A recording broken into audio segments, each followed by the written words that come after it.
चिराग पासवान जी ये लड़ाई चौकीदारों और दफदारों की स्वयं उनकी पैनी नज़र है और मुख्यमंत्री से मुलाकात भी हो चुकी है। इस सिलसिले में हमारे नेता चिराग पासवान जी स्वयं चिंतित हैं और निश्चिंत रहने की आवश्यकता है। ये लड़ाई लोक जनशक्ति पार्टी रामविलास की लड़ाई है। देखिए, कुछ लोग हैं जो इसको गलत वे में हवा दे रहे हैं। एकदम मैं आपको बता रहा हूं कि हमारे नेता आदरणीय चिराग पासवान जी इस पे गंभीरता से ले रहे हैं इस मैटर को। भारतीय जनता पार्टी में जा सकता है, वो जदयू के बड़े नेताओं से मिल सकता है, किसी भी दल के नेताओं से मिलने की उनकी पूरी आज़ादी है। मतलब आधार की लड़ाई है और इसके लिए हमारे नेता आदरणीय चिराग पासवान जी बहुत पैनी नज़र गंभीरता से रखे हुए हैं। मैं स्पष्ट रूप से कह रहा हूँ, जब तक चिराग पासवान हैं ऐसी कोई घटना नहीं घटेगी कि न्याय मिलना निश्चित है।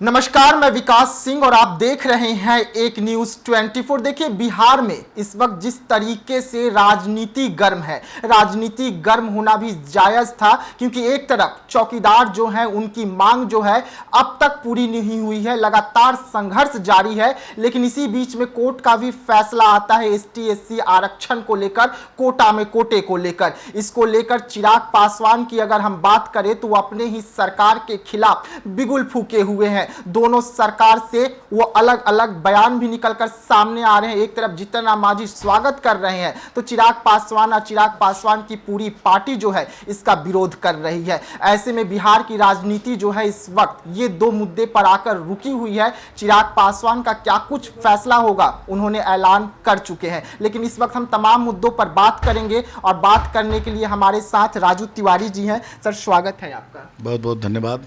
सर, जो ये दो मुद्दे हैं जो बिहार में इस वक्त काफी ज्यादा गर्म है, दोनों मुद्दे को आप और आपकी पार्टी कैसे देख रही है? यानी दोनों मुद्दे पे हमारे नेता आदरणीय चिराग पासवान और ने स्पष्ट कर दिया है कि जो उच्चतम न्यायालय का निर्णय है, देखिए ये पार्टी का निर्णय नहीं है, ये सरकार का निर्णय नहीं है, ये माननीय उच्चतम न्यायालय का निर्णय है।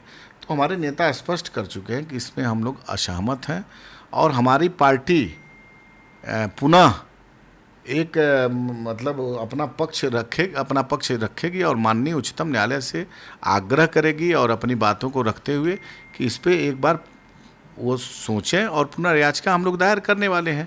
तो ये तो मामला हमारे नेता आदरणीय चिराग पासवान स्पष्ट कर चुके हैं कि हम लोग कोर्ट जाएंगे पुनः।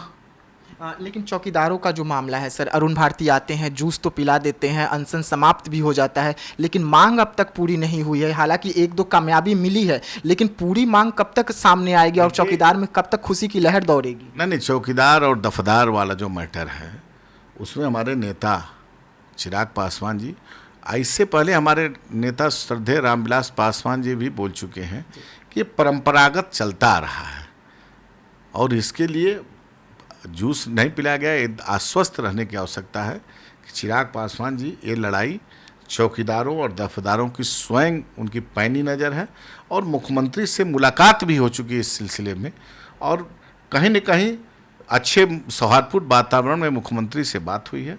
इसमें कतई चिंतित होने की आवश्यकता नहीं है। हमारे नेता चिराग पासवान जी स्वयं चिंतित हैं और निश्चिंत रहने की आवश्यकता है। ये लड़ाई लोक जनशक्ति पार्टी रामविलास की लड़ाई है। मतलब बहुत जल्द अगर माने तो चौकीदारों को खुशखबरी मिलेगी आपकी पार्टी की ओर से, चिराग पासवान की ओर से? अभी कहीं बहाली तो हो नहीं रही है। देखिए, कुछ लोग हैं जो इसको गलत वे में हवा दे रहे हैं। एकदम मैं आपको बता रहा हूं कि हमारे नेता आदरणीय चिराग पासवान जी इस पे गंभीरता से ले रहे हैं इस मैटर को, बहुत ही गंभीरता से लेते हुए और निश्चिंत रहने की आवश्यकता है। लगातार मुख्यमंत्री के संपर्क में है और कहीं घबराने की आवश्यकता नहीं है। जो अच्छा होगा। लेकिन इसी बीच में सर, कल की अगर हम बात करें तो चौकीदार संघ जो है कल पटना पहुंचे हुए थे, भारी तादाद में पटना पहुंचे हुए थे, बीजेपी कार्यालय पहुंचे हुए थे जहां पर एक बड़ी बैठक हुई है। आश्वासन बीजेपी की ओर से दिया गया है कि हम बहुत जल्द CM के पास ले जाएंगे, 5 लोगों का टीम का गठन भी करने के लिए बोला गया है। तो क्या आप और चिराग पासवान जी दोनों मिलकर और बीजेपी के साथ में कोई कदम उठाएंगे या दोनों अलग अलग राह पर चलेंगे जो अभी दिख रहा है? देखिए, चौकीदार संघ जो है उसको स्वतंत्रता है, वो कहीं भी अपनी बात रखने के लिए स्वतंत्र है। भारतीय जनता पार्टी में जा सकता है, वो जदयू के बड़े नेताओं से मिल सकता है, किसी भी दल के नेताओं से मिलने की उनकी पूरी आज़ादी है। लेकिन मैं इतना कहना चाहता हूँ कि ये हमारे लिए, हमारे पार्टी के लिए ये व्यक्तिगत मामला है, ये हमारी पूंजी का मामला है, ये हमारे मतलब आधार की लड़ाई है। और इसके लिए हमारे नेता आदरणीय चिराग पासवान जी बहुत पैनी नज़र गंभीरता से रखे हुए हैं। इसको कहीं हल्के में पार्टी और पार्टी के नेता नहीं ले रहे हैं, इसलिए इसमें कुछ होने जाने वाला नहीं है। निश्चिंत रहने की आवश्यकता है। और ये इसमें मैं अब फिर कह रहा हूँ कि कहीं से भी इसमें आप लोग निश्चिंत रहने की आवश्यकता है। और बाकी संघ है, चौकीदार संघ, उनको मिलने की आज़ादी है, वो जा रहे हैं, अपनी बात को रखने का सबको अधिकार है। सर एक सवाल हाजीपुर को रहेगा। जो इस्माइलपुर में घटना घटा था, आपको याद होगा, वहां पर अब तक कोई उचित कार्रवाई नहीं हो पाई है। एक की गिरफ्तारी हुई थी, वो भी बेल पर बाहर आ गया है। दिनेश पासवान को लगातार धमकी पर धमकी मिल रहा है कि केस वापस लीजिए, नहीं तो आपका हत्या कर दिया जाएगा। नहीं, हमारे नेता आदरणीय चिराग पासवान जी वहाँ गए थे और उसमें गिरफ्तारी तुरंत हुई है जो मुख्य अभियुक्त थे। अब कोर्ट की बात है, न्यायपालिका की बात है कि बेल देना नहीं देना। लेकिन निश्चित रूप से हमारे नेता चिराग पासवान जी गए थे और जिला के सभी बड़े पदाधिकारी वहाँ उपस्थित भी थे और फ़ोन से भी बात हुई है। और निश्चित रूप से किसी को हताश होने की आवश्यकता नहीं है। मैं स्पष्ट रूप से कह रहा हूँ, जब तक चिराग पासवान हैं ऐसी कोई घटना नहीं घटेगी कि न्याय मिलना निश्चित है। और गिरफ्तारी पता नहीं, अभी आप बता रहे नहीं होगी, हमको लगता है, और गिरफ्तारी हुई होगी, आप पता करिए। जो भी लोग उसमें दोषी हैं सबको निश्चित रूप से मैं दावे के साथ कह रहा हूँ, दोषी हैं, उनको सजा दिलाने का काम लोक जनशक्ति पार्टी रामविलास करेगी।